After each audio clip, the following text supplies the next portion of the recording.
Здравейте, приятели! Отново сме тук. Кайзерберг. Вече сезона приключва полека-лека. Тоест, нали,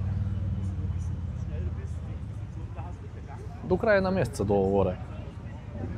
До края на месеца още, ако така е по-хубаво, по-слънчево времето и по-топло, понеже вече сутрин като станем, като се събудим, е хладничко. Тази сутрин не беше много хладно, беше някъде около 12 градуса, но сега в момента е перфектно времето.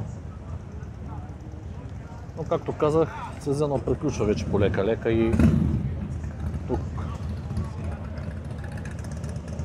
ще приключат събиранията така. Ето още една Honda CBR Double X Blackbird.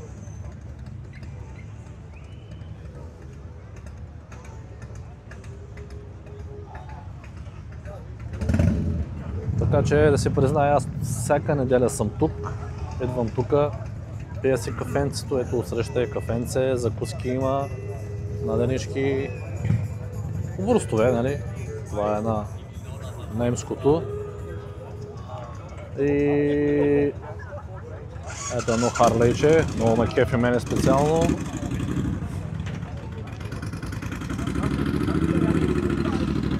Преди малко видях една електричка, не знам дали е още тук, ако е тук и не ще я снимам. Електричка, като кажа мотор, електрически мотор.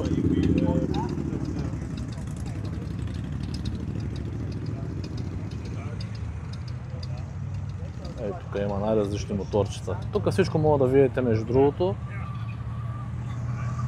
Колегата се тръгва, с него се запознахме току-що и той е с Honda. Ето. Това ме кефи мене, Honda, не, това е Triumph Rocket 3R 2500 кубика, това е уникален мотор. Не знам какъв старт ще има това. Ето и тук панигалета, баварци, колежката. Панигалета. Ето. Ето Aprilia Tuono Factory. Това е уникално между другото. Това е уникален мотор между другото, да. Това...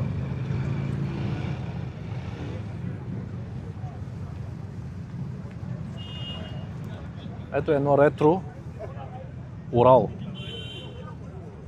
Много поддържан, личи си.